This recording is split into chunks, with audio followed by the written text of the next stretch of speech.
बिस्मिल्लाहिर्रहमानिर्रहीम। मैं हूं आपका मेज़बान मोहम्मद हमजा गिलानी और आप देख रहे हैं प्रोग्राम फोकस। आज फोकस में सबसे पहले हम बात करेंगे कराची स्टॉक मार्केट की। कल हमने देखा कि Karachi stock market 1750 points minus हुई, सरमायाकारों के अरबों रुपए डूब गए। आज नौबत इससे मुख्तलिफ है, सरमायाकार आज मुताद अंदाज में सरमायाकारी कर रहे हैं। मार्केट में करेक्शन देखने में आ रही है, 300 साढ़े 300 पॉइंट्स हंड्रेड इंडेक्स प्लस भी गया। बहरहाल कराची स्टॉक मार्केट में आज मिला जुला रुझान देखा गया।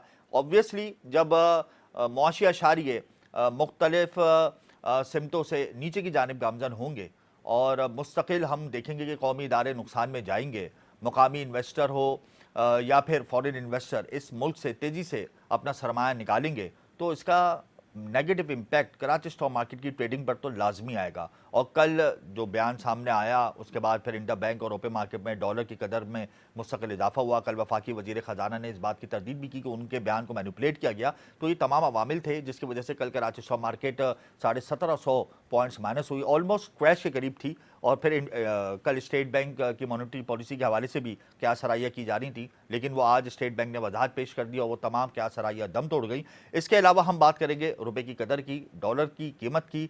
करेंसी मार्केट में इंटर बैंक हो या फिर ओपन मार्केट, डॉलर की कदर में मुसलसल इजाफा हो रहा है। डॉलर अपने ही साबिक़ा रिकॉर्ड तोड़ता हुआ नए रिकॉर्ड बनाने पर गामजन है। इंटर बैंक मार्केट में डॉलर की कीमत 305 रुपए 90 पैसे पर ट्रेड हुई, बुलंद तरीन सतह पर ट्रेड हुई। ओपन मार्केट में डॉलर तारीख रकम कर गया है, एक ही दिन में ट्रेडिंग के दौरान 10 रुपए का इजाफा हो गया। ओपन मार्केट में डॉलर 323 रुपए से बढ़कर 333 रुपए का हो गया। ब्लैक मार्केट में डॉलर का रेट 350 रुपए से तजावुज कर गया।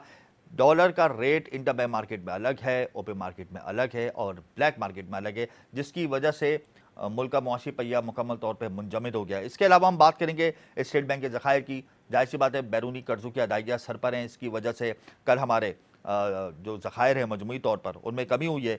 8 अरब 10 करोड़ डॉलर से कम होकर स्टेट बैंक के ज़खायर 7 अरब 85 करोड़ डॉलर पर आ गए हैं। कमर्शियल बैंकों के ज़खायर में हम 40 लाख डॉलर का इजाफा देख रहे हैं, जिसके बाद कमर्शियल बैंकों के ज़खायर 5 अरब 32 करोड़ डॉलर हो गए हैं। जाहिर सी बात है जब इंटरेस्ट रेट बढ़ेगा, इंटरेस्ट रेट बढ़ने की खबरें आएंगी तो लोग बैंकों में डिपॉजिट कराएंगे, जिसकी वजह से इंडस्ट्रियलाइजेशन की शरह में काफ़ी हद तक कमी आएगी, सरमायाकारी की शरह में कमी आएगी और बैंकों के पास डॉलर मुंतकिल हो जाएंगे, रुपए मुंतकिल हो जाएंगे और उससे सार्फिन को फ़ायदा होगा। इसके अलावा मुल्क के मजबूत ज़खायर कम होकर 13 अरब 37 करोड़ डॉलर से कम होकर 13 अरब 17 करोड़ डॉलर पर आ गए हैं। जाहिर सी बात है जब रिजर्व्स कम होंगे बैरूनी अदाइयों की वजह से तो उसका एक नेगेटिव इम्पैक्ट रुपए की कदर पर भी आएगा, क्योंकि इम्पोर्ट बिल की अदायगियाँ भी सर पर हैं और रुपए की कदर मुसलसल गिरावट का शिकार है, बल्कि तारीखी गिरावट का शिकार है। इसके अलावा प्रोग्राम में बात होगी अवाम पर हुकूमत ने पेट्रोल बम गिरा दिया। बिल्कुल, हुकूमत ने कल एक तोहफ़ा दिया और पेट्रोलियम मसनूआत की कीमतों में इजाफा कर दिया। उम्मीद ये की जा रही थी कि शायद पेट्रोल की कीमतों में इजाफा ना हो, लेकिन IMF के हुक्म पर, IMF की ईमा पर यह काम करना था।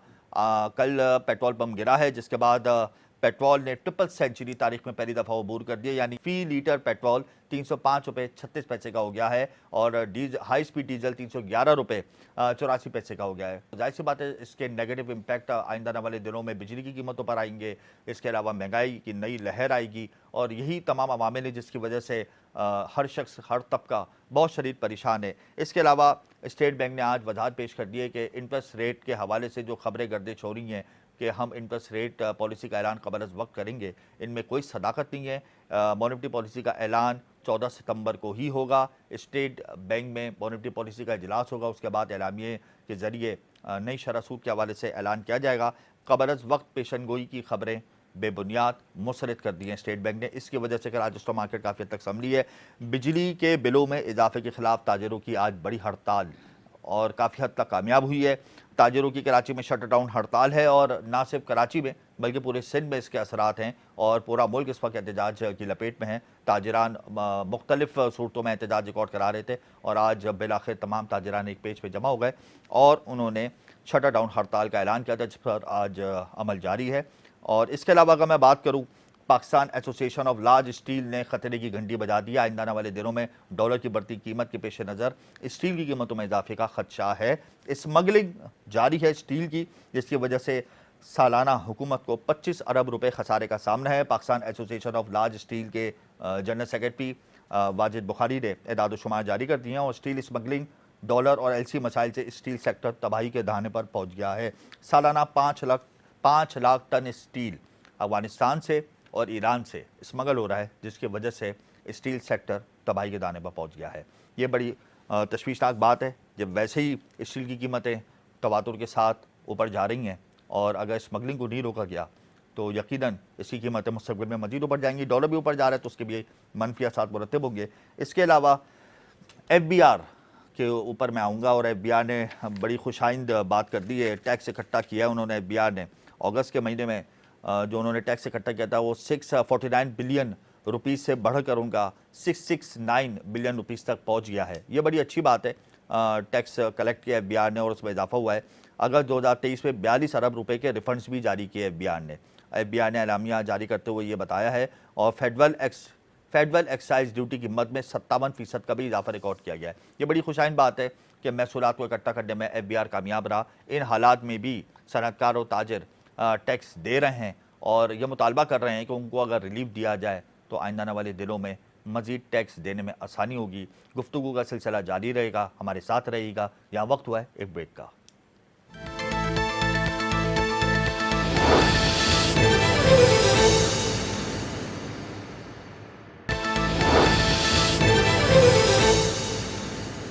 Welcome back. करेंसी मार्केट में डॉलर तवातुर के साथ रिकॉर्ड बनाने पर गामजन है। ओपे मार्केट में डॉलर 333 रुपये की बुलंद तरीन सतह पर पहुंच गया है।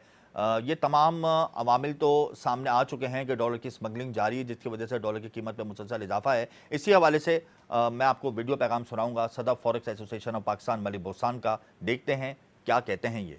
हुकूमत को जो है हाथ पे हाथ धर के नहीं बैठने चाहिए। इनको जो है कल शमशाद बेगम साहब ने जैसे ऐलान किया, उन्हें इतना नहीं पता कि इतने हालात गंभीर हैं, वरना वो ये चार्ज न लेती। जब तक इंटर बैंक का रेट नहीं रुकेगा उस तक फ्री मार्केट का रेट नहीं रुकेगा। और इस तरह खबरों में जो आ रहा है डॉलर का रेट जो है 330 और 340 होने वाला है, इससे भी बड़ा इफेक्ट पड़ा है। वो जंग अखबार में ये आर्टिकल आया है कि IMF का मैदा, हालांकि मेरी स्टेट बैंक से बात है, उन्होंने कहा ऐसा कोई मैदा नहीं है। तो हुकूमत को इसकी तरदीद करनी चाहिए।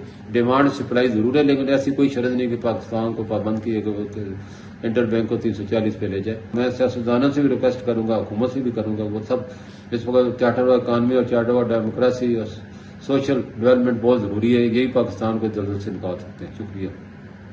बिल्कुल, डॉलर की स्मगलिंग को अगर नहीं रोका गया और हवाला हुंडी नेटवर्क को सबूताज नहीं किया गया तो आइंदा वाले दिनों में डॉलर की कीमत में नए रिकॉर्ड बनेंगे। मैं आपको यहाँ वाज़ेह कर दूँ कि जब पेट्रोल पंप गिराया गया कल रात तो आवाम की चीखें निकल गईं। आवाम ये सोच रही थी कि शायद निगरां हुकूमत इतना रिलीफ दे दे कि पेट्रोलियम मसनूआत की कीमतों को बरकरार रखे, लेकिन ऐसा नहीं हुआ।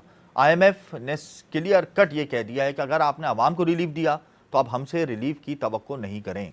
पेट्रोलियम मसनूआत की कीमतों में इजाफा इस बात का इशारा है कि आइंदा आने वाले दिनों में बिजली की कीमतों में भी इजाफा होगा, गैस की कीमतों में भी इजाफा होगा, महंगाई रिकॉर्ड सतह पर जाएगी। सरकारी अदाद-ओ-शुमार के हिसाब से महंगाई के नंबर्स कुछ और हैं, लेकिन अगर मैं ग्राउंड रियलिटी पर जाऊं तो महंगाई ने 70 साल का रिकॉर्ड तोड़ दिया। इसमें कोई दो राय नहीं कि महंगाई 7वें आसमान पर पहुंच गई है और सरकारी प्राइस लिस्ट की कोई रेट नहीं है। कल पेट्रोलियम मसनूआत की कीमतों में जो इजाफा हुआ है, इस हवाले से आवाम का क्या कहना है, आइए देखते हैं। अब तो आदत हो गई है ना हमारी इन सारे सरप्राइजेस की, क्योंकि लोग बाहर निकलते नहीं हैं तो इनके मजे पड़े हैं। दिहाड़ी ले रहे, वो क्या करेगा? वो बच्चों को पालेगा, अपना खर्चा पूरा करेगा, क्वार्टर का किराया ही देगा। 15,000 रुपये तनख्वाह है, क्या होता है बताएं मुझे। जो पेट्रोल 2,000 का पड़ता था अब वो 4,000 का हो गया। अब ये कि बसों में जाना पड़ेगा, यही करेंगे। पेट्रोल इतना महंगा हो गया है कि आदमी अफोर्ड नहीं कर सकता है। बिजली के बिल इतने महंगे, गैस नहीं मिलता, कहाँ जाए आदमी, गरीब आदमी, यहाँ पर सवारी नहीं है। सारा कर रहे हैं, क्या करें, बिजली के बिल भरे, क्या करें, घर पे देवे, सुबह निकलते हैं 6 बजे, रात को 12 बजे जाते हैं, पूरा नहीं होता है। ये 150 का पेट्रोल डला रहा हूँ, आधे रास्ते में भी फिर डलवाऊंगा, हाल खत्म, ऐसा बुरा हुआ है, क्या करें, अभी आगे जाके फिर खत्म हो जाए। महंगाई है, बस अल्लाह चला रहा है, क्या करें। बिल्कुल, आपने देखा अवाम तड़प रही है, चीख रही है, कोई पुरसाने हाल नहीं। इस वक्त स्टूडियो में हमें ज्वाइन कर चुके हैं अब्दुर्रऊफ इब्राहिम, चेयरमैन है Karachi grocers and wholesalers association के। इस वक्त ताजिरों ने हड़ताल की कॉल दी हुई है, मुकम्मल तौर पे शटर डाउन हड़ताल है। शहर भर में, सूबे भर में अपना एहतजाज रिकॉर्ड करा रहे हैं। खुशाइन बात यह कि तमाम ताजिर एक पेज पर जमा हो गए। कराची में बहुत ज़्यादा ताजिर तंजीमें हैं, वो सब एक पेज पर जमा हो गई हैं। उन्होंने अपने लाएअमल का ऐलान किया और इस पर अब अमल जारी है। इसी हवाले से मैं अब्दुर्रऊफ इब्राहिम से बात करूँगा। अब्दुर्रऊफ साहब, आज हड़ताल मुकम्मल तौर पे है, बड़े अरसे के बाद हम कराची में शटर डाउन हड़ताल देख रहे हैं।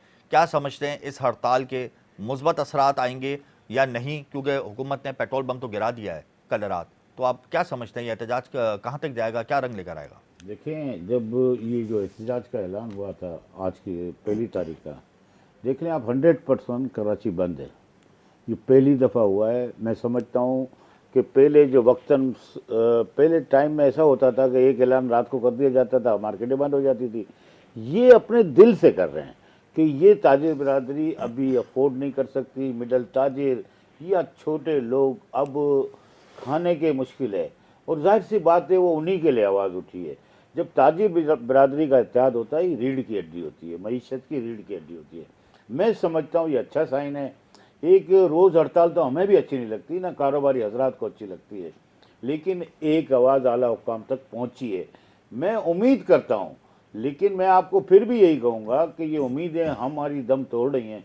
जैसे पेट्रोल आप एकदम बढ़ा दिया गया इस हालत में कि जब मुश्किलात ही मुश्किलात हैं, गरीब या तो रोटी भी से भी भारी हो गया। आज देखें, पेट्रोल इतना महंगा, डीजल इतना महंगा, इम्पैक्ट तो सब जगह आएगा।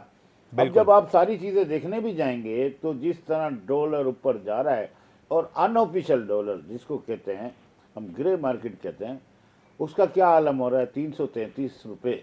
आप समझ रहे हैं कि हमने पाकिस्तान को, जब कोई कहता है ना कि इसको डॉलर को रोकें, तो क्या बोरों में ले जाने वाले को कौन चेक कर लेगा? नहीं कर सकता।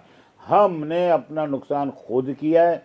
मैं आपसे बताता हूँ कि आप चीनी जब आप स्मगलिंग करेंगे तो वो डॉलर में पेमेंट पब्लिक को देते हैं, वो पब्लिक हुंडी के जरिए बाहर भेजती है, वो तरीकेकार है। बिल्कुल, लेकिन अब दोनों इब्राहिम साहब ये बताएं ना, 1 मिनट मुझे पूरी बात करने दें। दूसरा मसला जो मैं आपको बताऊं कि आपने स्टील की बात की, स्टील भी यही हो रहा है, स्मगल हो रहा है। तो जाहिर सी बात है कि ये जो रेमिडेंस जो हमारा ज़ाया हो रहा है, इसको आप बोरे में गिनती ना करें, ये हवाला हो जाता है। ये तो मैं माने आप, क्योंकि पब्लिक का एतबार खत्म हो रहा है। वो एतबार को हमें बहाल करना है, इस पाकिस्तान के लिए सोचना है कुछ। बिल्कुल, अब्दुल रऊफ साहब सही कह रहे हैं, हमें पाकिस्तान के लिए सोचना है। लेकिन आप लोगों ने जो हड़ताल की कॉल दी, शटर डाउन हड़ताल की, आज शहर भर में कारोबार बंद है, लेकिन कल रात जब पेट्रोल बम गिराया और पेट्रोलियम मसनूआत की कीमतों में एक बड़ा इजाफा किया दोबारा से, तो ये तो वैसे ही हुकूमत ने इशारा दे दिया है कि जितने भी एहतजाज हो जाएं, IMF के हुक्म पर ही पॉलिसी चलेगी। आइंदा आने वाले दिनों में मजीद पेट्रोल भी महंगा होगा।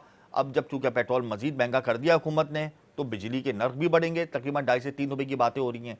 इसके अलावा गैस की कीमतों में इजाफे की बात शुरू हो चुकी है। गर्दिशी कर्जों को कम करना, उसके लिए आवाम पर ज़्यादा इजाफी बोझ डाला जाएगा। तो अब और महंगाई की नई लहर आएगी, तो कहाँ जाएगा ट्रेडर, क्या करेगा ट्रेडर?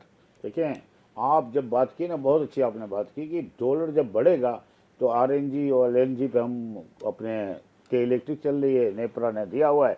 जाहिर सी बात है अब फिर इलेक्ट्रिसिटी महंगी होगी, ये रुक नहीं सकेगा। इसकी वजह यह है कि ना तो हमारे पास कोई ज़र मुबादला है, ना हम कुछ मंगा सकते हैं। दूसरी लम्हा फिक्रिया ये भी है कि आप डायरेक्ट टैक्स पे तवज्जो दी नहीं गई। कितने टैक्स पेयर हैं? 8 लाख से 10 लाख। अब ताजिर क्या करेंगे? देखें, इनडायरेक्ट टैक्स में गरीब आदमी भी आ रहा है, मिडल आदमी भी आ रहा है। अच्छा, बैंकर्स हो या आपके प्राइवेट सेक्टर मिडल, आप समझें जो मल्टीनेशनल कंपनियां, उनका 35% टैक्स कट जाता है। उसके ऊपर भी उन गरीबों को 18% वो देना पड़ता है। मुझे बताएं, गरीब आदमी जो कोई चीज खरीदता है उस पे 18% सेल टैक्स देता है ना भाई। पिस गया गरीब आदमी, हर तो तबका गरीब पिस आदमी गया। तो किसी हिसाब में नहीं आ रहा। अब्दुल रऊफ साहब, हर तबका तो पिस गया, गरीब आदमी पिस गया। इनडायरेक्ट टैक्सेस है ना, लोग पेट्रोल लोग पेट्रोल नहीं डाल सकते अपनी बाइकों पे, गाड़ियों पे। ये बताएं कि आप लोगों ने एहतजाज किया था महंगाई के खिलाफ, बिजली के बिलों में जो इजाफी कीमत लगा के बिजली थी उसके खिलाफ आप लोगों ने शटर डाउन हड़ताल की है। बिल्कुल की अब बिजली मजीद महंगी होगी, पेट्रोल मजीद महंगा होगा, महंगाई की नई लहर आएगी। आप लोग सब एक पेज पे जमा हो गए हैं। अब आज आपने हड़ताल कर दी, अब तो महंगाई की नई लहर आएगी ना। आप तो पुरानी लहर से परेशान थे, अब तो नई लहर आने वाली है। अब करेंगे क्या? आप बातें, आप लहर देख रहे हैं ना, बराबर आप कह रहे हैं। एक लहर आई, जब आप समंदर की लहरें देखते हैं ना सर, तो दूसरी लहर, तीसरी लहर, या जून जुलाई का महीना होता है तो बड़ा उसमें जाता है। लहरें वो हो गई हैं, क्या वो लहरों में जो खड़ा रहेगा वो अंदर गया। अब करेंगे क्या? गरीब आदमी करेंगे क्या? जहर देना है? मैं सवाल करता हूँ आला हुकाम से, ये लोग सुन रहे हो, शायद ये टीवी सुन रहा हो, तो मुझे ऐसा लगता है कि गरीब मजबूर हैं, या तो खुदकुशियां करेंगे। आप हार्ट पेशेंट चले ना, आप मेरे साथ चलें, 50% हार्ट पेशेंट बढ़ गए, ब्लड प्रेशर के बढ़ गए साहब। अगला लाएअमल ताजिरों का क्या होगा? देखिए, अगला लाएअमल तो एहतजाज है, और देखें रोज़ तो जाहिर सी बात है हम इस पाकिस्तान को तो नहीं वो कर सकते, या कराची रीढ़ की हड्डी है, 65% रेवेन्यू देता है। जाहिर सी बात है अगर हम मुसलसल हड़तालों पे जाएंगे तो ये पाकिस्तान के लिए भी नुकसानदेह है और हमारे कराची के लिए, और जो रोज़ाना की बेस पे काम कर रहे हैं, जो दिहाड़ीदार मजदूर हैं, वो कहाँ जाएंगे? यानी मुशावरत करके फिर एहतजाज का दायरा कार वसी किया जाएगा या फिर एहतजाज का दायरा कार को महदूद किया जाएगा, ये मुशावरत के बाद होगा। मुशावरत के बाद। और मैं एक बात और भी करता हूँ आपसे कि जब हमने पहली तारीख हड़ताल कर ली, फिर दूसरी हड़ताल, फिर तीसरी हड़ताल, देखें ये कंटिन्यू ये मुल्क जो है ना और जाएगा अंदर। एक दिन हड़ताल करने से कराची अगर बंद होता है तो कितना नुकसान होता है? अरबों में जाएगा, कैसी बातें कर रहे हैं? नहीं, कितना नुकसान होता है? एक अंदाजे के मुताबिक अगर तमाम तजारती कारोबारी मराकज बंद हो जाते हैं शट डाउन हड़ताल से तो कितना नुकसान होता है? अब अरब से ऊपर ही होगा, नीचे नहीं होगा। अच्छा, ये मुझे बताएं कि आप चेयरमैन भी हैं कराची ग्रोसर्स एंड होलसेलर्स के। हम देख रहे हैं कि चीनी की कीमत में तवातुर के साथ इजाफा हो रहा है, रिकॉर्ड इजाफा हो रहा है। चीनी भी डबल सेंचुरी के करीब पहुंच गई है, 185 रुपए फी किलो उसकी कीमत रिटेल मार्केट में पहुंच गई है।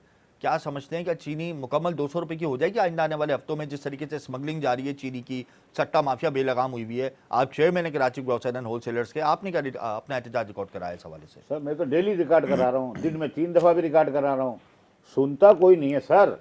मेरी बात सुने या दूसरों की एक लॉजिक से बात कर रहे हैं ना हम कि ये 83 की चीनी है, गन्ना इतने में लिया, ये स्मगलिंग हो रही है, ये सट्टा माफिया है, इस पे क्रैकडाउन क्यों नहीं हो रहा? ये स्मगलिंग पे आप अपना ज़र मुबादला भी ज़ाया कर रहे हैं और जो हमारा पैसा डॉलर की शक्ल में आता है वो भी हुंडी के जरिए बाहर जा रहा है। ये मुल्क किस हालत में जा रहा है? गरीब आदमी, एक टाइम में ऐसा होता था कि रोटी पे थोड़ी सी चीनी लगा के बच्चे भी खा लिया करते थे, बड़े भी खा लिया करते थे। भाई यार एक बात सोचें कि ये 100 अरब रुपए से ऊपर का टीका लगाया गया है, 24 करोड़ अवाम को चूना लगाया गया है, और कोई रोकने वाला है? किसने माफिया, काटल शुगर का स्मगलिंग, ये क्या है?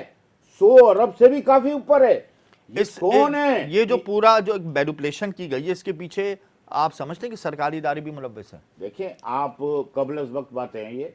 एक बात मैं जरूर कहूंगा, जब तक कोई चीज चलती होती है उसको रोकता कोई नहीं है, तो इसका मतलब क्यों नहीं रोक रहा भाई? यानी चीनी की कीमत में भी आप देख रहे हैं मुस्तकबिल में इजाफा होगा। और दूसरी बात ये कहूं कि एक अनाउंसमेंट आ रही है बार बार जी कि हम इंपोर्ट अलाउ करेंगे, इंपोर्ट लेंगे, इंपोर्ट करेंगे। मैं आपके इस टीवी के तवज्जुह से तस्दीक कर रहा हूं कि कोई इंपोर्ट नहीं हो रही।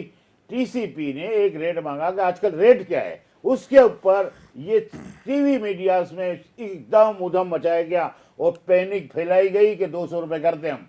ये ना करें, ये मुल्क हमारा है, ये पाकिस्तान हमारा है। मैं खुदारा इन गरीबों के लिए मैं अपील करता हूं आप सब लोगों से, आटा, चीनी, चावल और ये बिजली, ये पेट्रोल, खुदारा माफ कर दें सर। इस हुकूमत पे अल्लाह रहम करे, इस पाकिस्तान पे अल्लाह रहम करे। बिल्कुल बिल्कुल आप सही कह रहे हैं। रहम आता है अवाम की हालत देखकर। हम तो रोते हैं सर, इस आंसू से रोते हैं। बिल्कुल हम कहते हैं कि अवाम की आवाज अब कौन बनेगा? ठीक है आप अमीर हो जाएंगे लेकिन रब्बे करीम नहीं बख्शेगा उनको। बिल्कुल आप वजह फरमा रहे हैं अब्दुल रऊफ साहब। महंगाई तारीख की बुलंद तरीन सतह पर पहुंच गई है। यहाँ वक्त है ब्रेक का, हमारे साथ रहिएगा।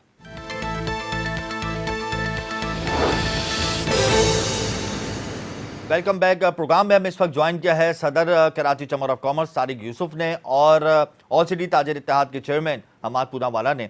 सबसे पहले मैं बात करूंगा तारिक यूसुफ साहब से। आज ट्रेडर्स की स्ट्राइक चल रही है और कराची चैम्बर ऑफ कॉमर्स ने हिमायत का ऐलान किया है, लेकिन इस स्ट्राइक के होने से पहले हुकूमत ने कल रात पेट्रोलियम मसनूआत की कीमतों में एक बड़ा इजाफा कर दिया। तो आप क्या समझते हैं कि इस स्ट्राइक की कितनी वैल्यू रह गई? सॉरी आप दोबारा सॉरी। तारिक साहब, पेट्रोलियम मसनूआत की कीमतों में गुज़िश्ता रात इजाफा कर दिया हुकूमत ने, आज ट्रेडर्स स्ट्राइक कर रहे हैं। ट्रेडर्स की स्ट्राइक की कितनी वैल्यू रह जाती है? हुकूमत ने तो दोबारा से इजाफा कर दिया पेट्रोलियम मसनूआत में, आइंदा आने वाले दिनों में बिजली की कीमत में भी इजाफा होगा, गैस की कीमत में भी इजाफा होगा, महंगाई की नई लहर आ जाएगी। ट्रेडर्स का प्रोटेस्ट और आपकी हिमायत कहाँ खड़ी है इस वक्त? देखिए मेरा ख्याल ये है कि ये जो भी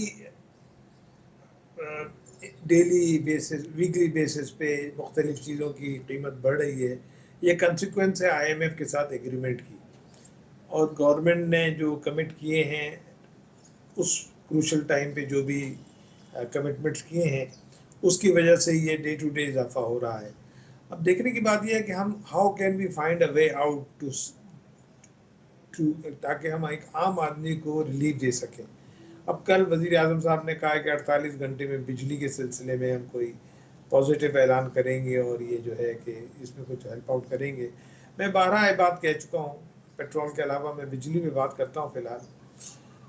12 ये बात कह चुका हूँ कि हमारी बिजली की जो कीमत है वो तो 24 रुपये थी पिछले महीने और पीक आवर्स में 30 रुपये थी, और जो बिल आया है वो 55 रुपये प्लस कहीं 58 रुपये, कहीं 60 रुपये तक आया, 70 रुपये भी कुछ लोगों के बिल आए। सवाल ये है कि ये जो 24 रुपये और 60 रुपये के दरमियान में जो फ़र्क है वो वेरिएबल्स का है, और हम ये समझते हैं कि इसमें एक रास्ता यकीनन अवेलेबल मिल जाएगा जिसके ऊपर हम अगर कुछ डिस्कशन करें और सामने डालें, क्योंकि इसमें फिक्स एनर्जी चार्जेस हैं, फ्यूल एडजस्टमेंट्स हैं, मुख्तलिफ टैक्सेस हैं, डॉलर की वैल्यू के साथ कीमतों का तयन है।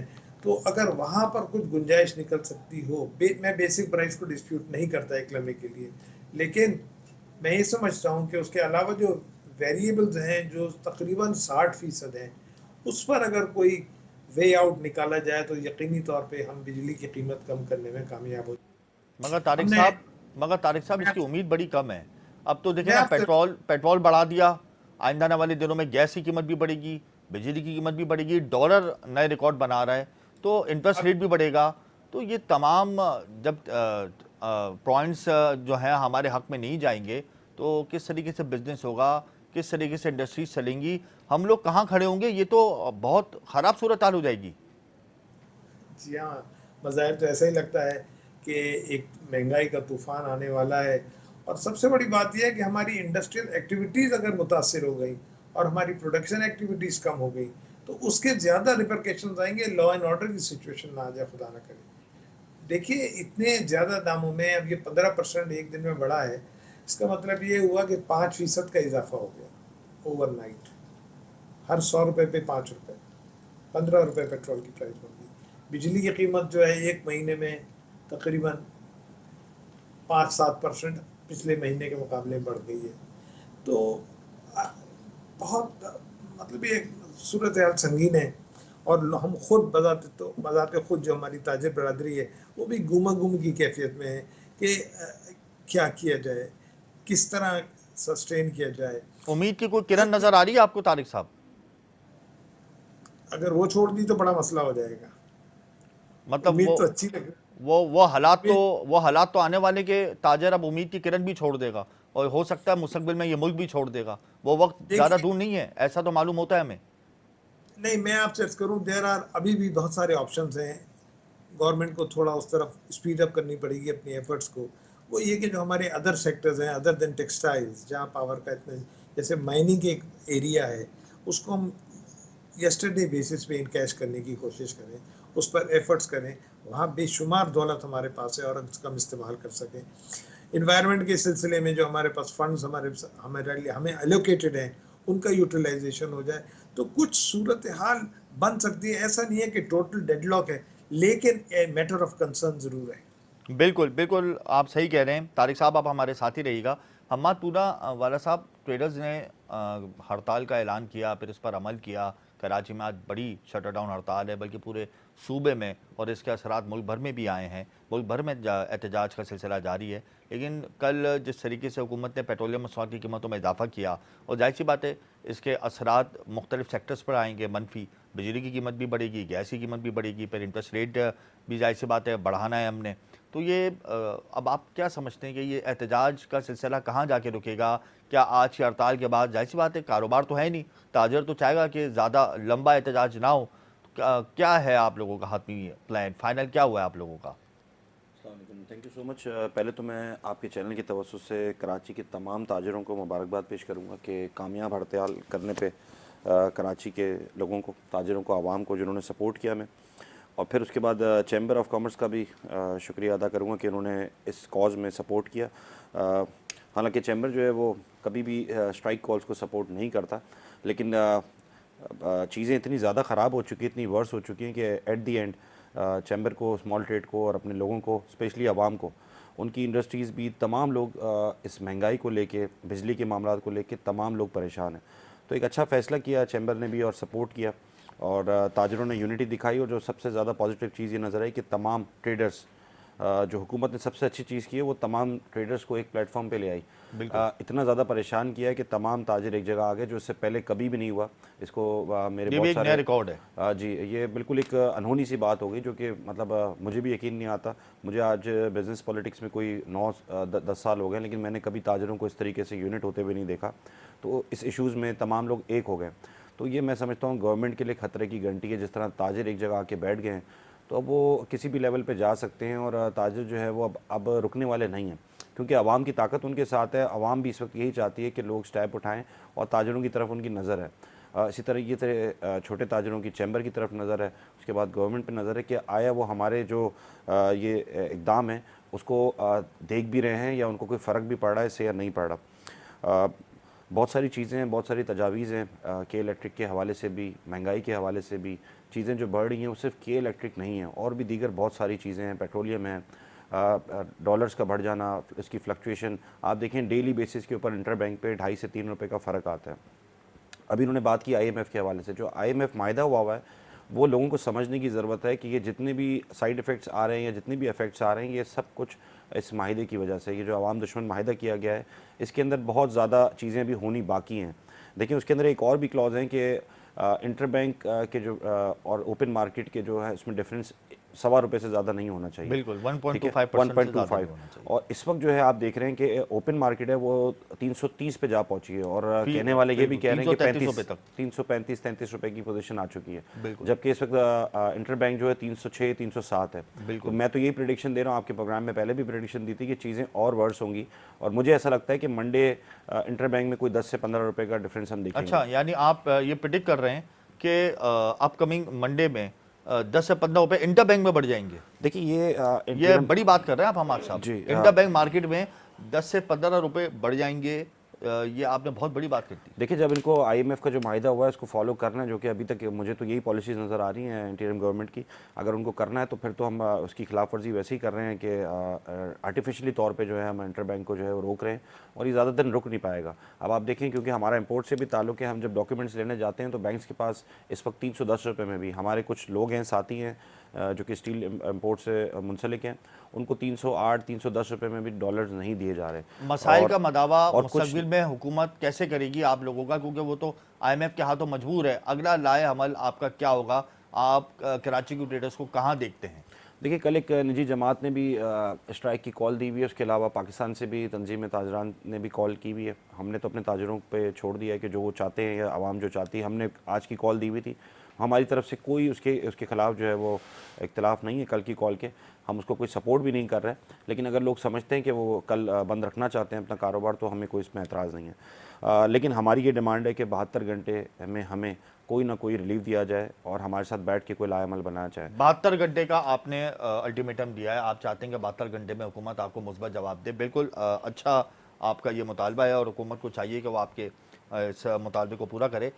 मैं तारिक यूसुफ साहब के बाद दोबारा आऊँगा। तारिक साहब, एक दिन में अगर कारोबारी सरगर्मियाँ मुअत्तल हो जाती हैं कराची में मुकम्मल तौर पर, तिजारती सरगर्मियाँ, तो कितना नुकसान होता है मुल्की मईशत को?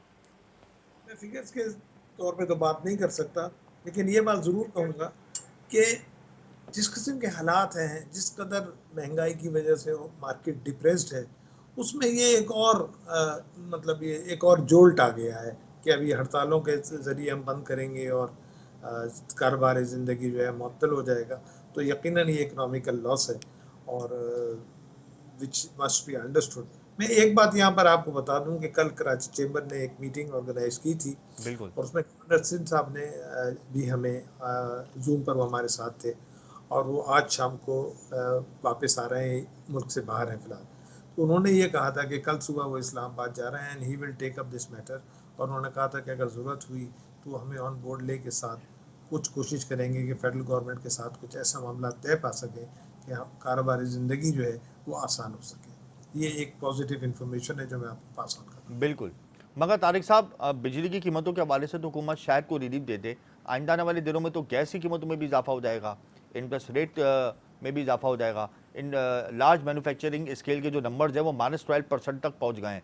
क्या समझते हैं आइंदा आने वाले दिनों में इंडस्ट्रीज़ का पहिया कैसे चलेगा? क्या कहाँ पर खड़े होंगे हम लोग? इंडस्ट्रीज का पहिया तो नवंबर गुज़िश्ता साल से ही मुतासर है। डॉलर की शॉर्टेज, डॉलर की बढ़ती हुई प्राइस, डॉलर्स का होल्ड हो जाना, कंटेनरों का कराची पोर्ट पे स्टक हो जाना, ये सारी बातें जो हैं इसने इंडस्ट्रियलाइजेशन और इंडस्ट्रियल एक्टिविटीज़ को नेगेट किया है। वो तो ऑलरेडी एक प्रेशर चल ही रहा है, कंटिन्यूसली चल रहा है 1 साल से ऑलमोस्ट नाउ। ये तो एक बिल्कुल तयशुदा बात है कि इंडस्ट्रियल एक्टिविटीज़ यकीनन मुतासर हैं, जिसका आपको रिजल्ट ये भी सामने है कि हमारी जो एक्सपोर्ट्स हैं वो by in terms of dollar हर महीने कम होती चली जा रही है। हमारा जो इंटरबैंक का जो ओपन मार्केट का रेट है उसकी वजह से फॉरेन रेमिटेंस भी कम होती चली जा रही है। तो ये तो सब कुछ सामने है, इसमें कोई बात मैं नई नहीं कर रहा। ये जो जब तक आप ये कह रहे हैं कि दाम बढ़ रहे हैं और सब कुछ हो रहा है, अगर हम कम्पीट कर पाएंगे इंटरनेशनल मार्केट में इन कीमतों के साथ तो करेंगे जब तक होगा, वरना सामने वाला उसको जहाँ से सस्ता माल मिलेगा और जहाँ से रिलायबल मिलेगा। कराची जैसा शहर जो 50% एक्सपोर्ट का क्रेडिट अपने सर पे लेता है, 50% से ज़्यादा, उसमें हफ्ते में 2 दिन अगर गैस बंद होगी तो आप मुझे खुद बताएं कि आपकी 28% प्रोडक्शन एक्टिविटी हर हफ्ते डिक्रीज हो कम। जाएगी। बिल्कुल सही कह रहे हैं आप तारिक साहब। आखिर में ये बता दें कि जब इतने बुरे हालात हो जाएंगे, एक्सपोर्ट का टारगेट हम मिस करेंगे, रेमिटेंसेस का टारगेट भी हम मिस करेंगे, तो जो FBR जो टैक्स कलेक्ट करता है वो भी कराची से अब इतना ज़्यादा नहीं होगा। और जाहिर सी बात है कराची सबसे ज़्यादा टैक्स देने वाला शहर है, और फिर इसको बजट में जो K4 का मंसूबा तोहफे भी दिया सिर्फ 17 अरब रुपए का, तो ये भी एक नाइंसाफ़ी हुई है। तो आप समझते हैं कि आने आने वाले दिनों में हम टैक्स नेट भी हासिल नहीं कर पाएंगे क्योंकि बिजनेस नहीं होगा? FBR के टारगेट जो है वो पाक रुपीज़ में है और टैक्स की जो चार्जेबिलिटी है वो डॉलर्स के प्राइस के साथ है। सो जो जिस चीज़ पे पहले जो 150 रुपए की थी उस पर अगर 10 रुपए टैक्स मिलता था, अब वो 300 रुपए के डॉलर पर उसमें 20 रुपए तो खुद ब खुद हो गया है। बिल्कुल। ये तो मतलब ये पाक रुपीज़ में आप उसको बढ़ा रहे हैं, लेकिन एक्चुअली रियल टर्म्स में अगर देखा जाए डॉलर टर्म्स में तो यकीनन बहुत कम हो जाएगा। बिल्कुल, यकीनन बहुत कम होगा। हर डिपार्टमेंट अपने टारगेट मिस करेगा, ख्वाह वो टेक्सटाइल हो, ख्वाह वो रेमिटेंसेज हो, ख्वाह वो कोई भी आप एक्सपोर्ट सेक्टर उठा लीजिए। तो बहुत मुश्किल सूरत हाल में इस वक्त हम लोग फंसे हुए हैं। आखिर में मैं अहमद साहब आपके पास आऊँगा और आपसे पूछूंगा कि आप आयरन स्टील मर्चेंट एसोसिएशन के भी प्रेसिडेंट हैं। स्टील की कीमत को आप कहाँ देखते हैं? 2,90,000 फी टन पे इस वक्त सरिया मौजूद है, डॉलर मुस्तकिल बढ़ रहा है, पेट्रोल बढ़ गया है। आइंदा आने वाले दिनों में स्टील की कीमतों को कहाँ पे देख रहे हैं? देखिए हमजा भाई, मेरा ख्याल है कि 10 से 15 दिन पहले हम आपके साथ एक प्रोग्राम कर रहे थे जिसमें मैं प्रेडिक्शन दे रहा था और आप काफ़ी हैरान हो रहे थे मेरी प्रेडिक्शंस पे, जिसपे मैंने आपसे कहा कि 300 रुपये बहुत करीब है। फिर आपसे मैंने कहा कि 300 को ना सोचें, अब आप 300 की बात करें। फिर मैंने एक प्रेडिक्शन दी कि आप 325 भी देखेंगे अगर मामला इसी तरीके से चलते रहे। देखें, जो सरिये के ऊपर बात करते हैं, सरिये के अलावा भी बहुत सारी प्रोडक्ट्स हैं जिस पर हम काम करते हैं। सरिया जो है उसको पेट्रोलियम की कीमत से बढ़ने से भी इम्पैक्ट करता है, डॉलर की कीमत बढ़ने से भी नुकसान होता है और बिजली से भी, और स्मगलिंग से भी। ऑब्वियसली स्मगलिंग होती है तो आपको वैसे ही खपत जो है आपकी बहुत कम हो गई है। बिल्कुल। और उसके बाद जो है स्मगलिंग भी हो जाती है, तो लोकल मैन्युफैक्चर मेरे हिसाब से जो कंपनीज है जो बना रही हैं, मुझे तो डिफ़ॉल्ट की तरफ जाते हुए नज़र आ रहे हैं, क्योंकि उनकी जो फाइनेंशियल कॉस्ट है वो भी बढ़ चुकी है, उसको भी देखना पड़ेगा, क्योंकि शरह सूद बढ़ने की वजह से जो इंडस्ट्रीज़ हैं उनको financial cost day by day बढ़ती जा रही है उनकी।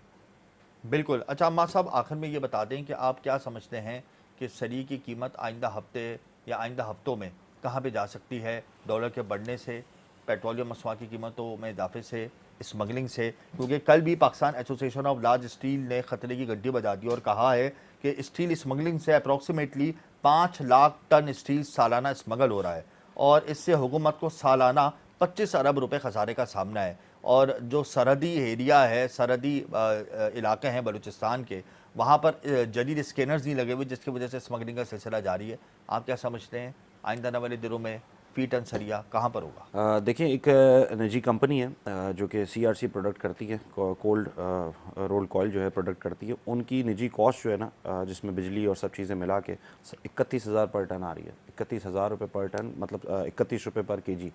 और यकीनन सरिये की भी कॉस्ट इसकी लगभग इसके करीब ही आ रही होगी।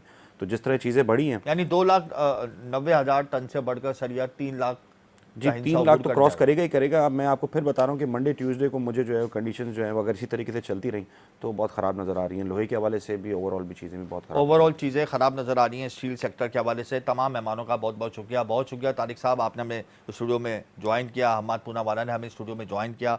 प्रोग्राम का वक्त ख़त्म होता है, कल हम फिर हाजिर होंगे। मुझे और मेरी टीम को इजाज़त दीजिए, अल्लाह हाफ़िज़।